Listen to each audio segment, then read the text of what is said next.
Ja bih za Dajanu rekla da je jedna veoma uporna osoba. Pre svega je smatram veoma talentovanom osobom. Veoma mlada je krenula da se bavi svime.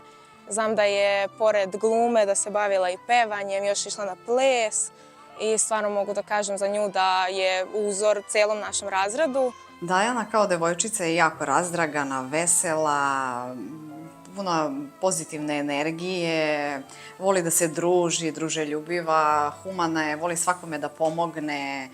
Moja sestra je dobra, vešta, talentovana, veoma odgovorna, jako je istrajna. Kad jednom se uhvati da radi nešto, ne odustaje dokle god može, gura do samog kraja. Ne interesuje je šta drugi misle. Ona zna da treba da veruje sebi i da ide svojim putem. Zovem se Dajana Rener, imam 17 godina i idem u ekonomsko-trgovinsku školu Vuk Stefanović Karadžić u Staroj Pazovi, smer ekonomski tehničar. Sada sam 3. godina. Pored škole aktivno se bavim modernim plesom, glumom i pisanjem. Osvajala sam brojne nagrade u plesu, u Italiji, u Rumuniji, u Srbiji, na prva 3 mesta. Pored plesa volim glumu, jako puno volim glumu i išla sam u dramsku školu Prvi koraci i do sada sam glumila u 3 filma.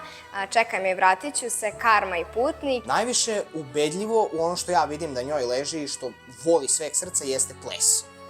Plesom se bavi već 3 godine, ali iskreno kao da se bavi cijeli život. Mislim da će ipak doći do neke prekretnice, možda još u nekom periodu, pošto, kažem, od samog pisanja, izdavaštva što se tiče pesama, vezano je i ples, vezano je i gluma. Mislim da će se kroz neki period još ona opredeliti i fokusirati na određenu granu. Stara Pazova je jako malo mesto. Ovde mi, nažalost, nemamo čak ni školu modernog plesa, niti bilo kakve časove vezano za to.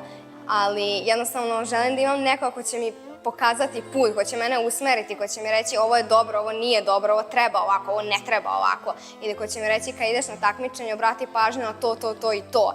A ja trenutno idem, a ne znam ni gde idem, hoću da naučim što više, a ne znam tačno u kom smeru ja treba da idem.